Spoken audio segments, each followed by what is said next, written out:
Okay, we're going to continue on in Unit 3 and have a short little lecture this time.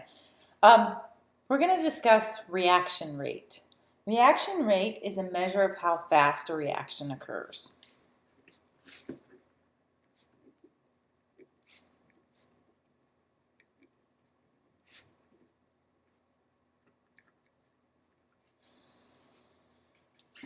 So it can be measured by how fast the reactants disappear or how fast the products form. Um, so when you think about a reaction and the rate at which it occurs, there are a lot of different factors that play into it. First and foremost, the reactants must collide, and they have to collide in the right orientation. And so there are a few things you can do to increase the reaction rate.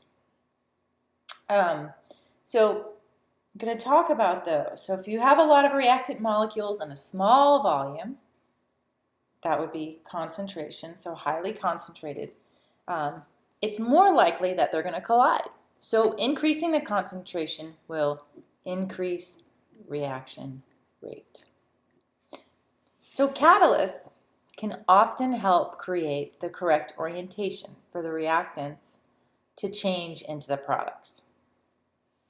So catalysts can often help create the correct orientation.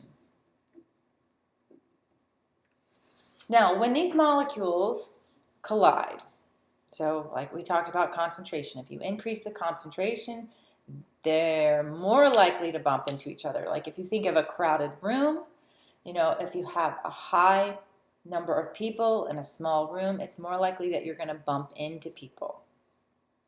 And then if you think about the same room, and you think about if somebody increases the temperature, people will get more uncomfortable, right? They might start taking off a layer of clothing. They might be fidgety. They might just be, something's wrong. What is wrong? And so they're more likely to bump into each other.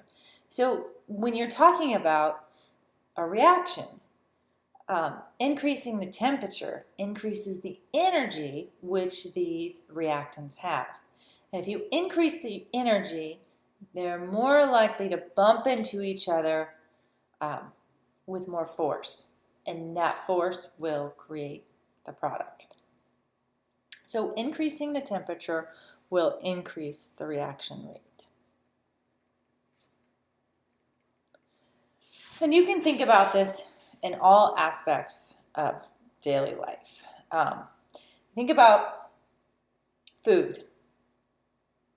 If you increase the temperature on food, let's say, even just thinking about vegetables.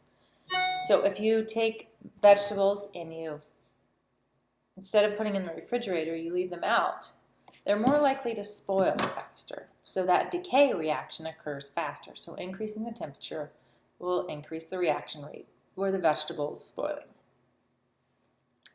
Okay, so now we're going to talk about catalysts. Catalysts are very important in a lot of chemical reactions.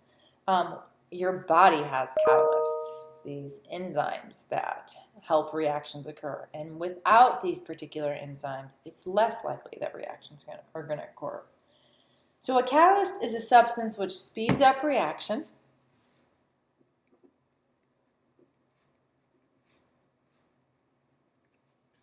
It does not get used up during the reaction, so it can be used over and over again.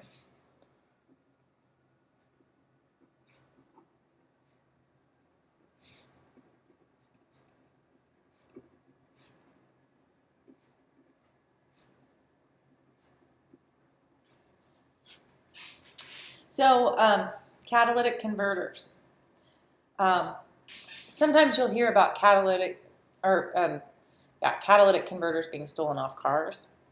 There are some metals in the catalytic converter that act as catalysts for chemical reaction. And these metals are very expensive. And they don't get used up, but they help facilitate the reaction in your combustion reactions. that go on in your car. And so sometimes you'll hear about people finding out that their catalytic converters have been stolen. Well, they're sold again, and they can be used over and over again.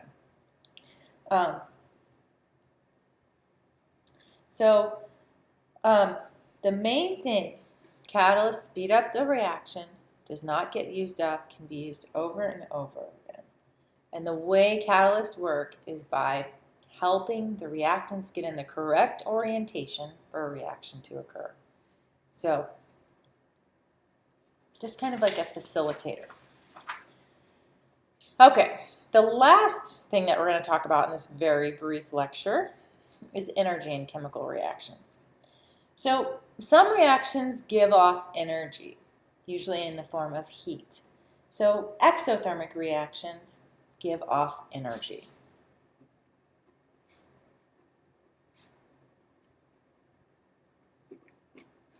Reactions that give off energy. And think about burning wood. Sometimes my husband and our family, we will burn a Duraflame log. And my husband always thinks it's really interesting, the different heat output of a Duraflame log versus wood. The wood gives off much more heat than a Duraflame log. But, it might not burn as long. You have to get more wood. So sometimes it's just convenient to have a Duraflame log, right? So burning wood is an example of an exothermic reaction. Another type of reaction is called an endothermic reaction. And this is reactions that require energy.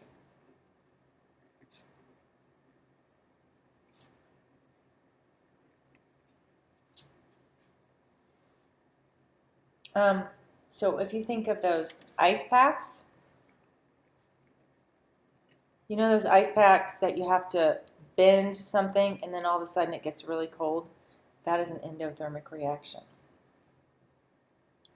So both of these reaction types, exothermic and endothermic, reveal something about chemical bonds.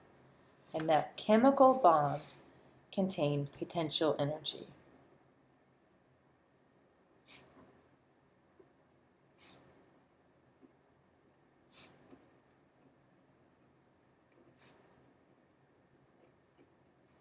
Okay.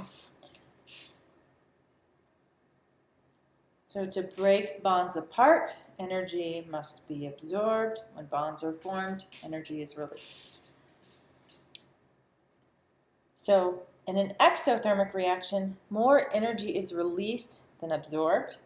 So the net result is that the reaction gives off energy or gives off heat. Now in an endothermic reaction, on the other hand, more energy is absorbed than released. So the net result is that the reaction takes in energy in the form of heat. So for our very brief lecture, 1 page, that concludes this section. And be sure you do the homework problems that pertain to this. And I'll see you next time when we continue on in Unit 3.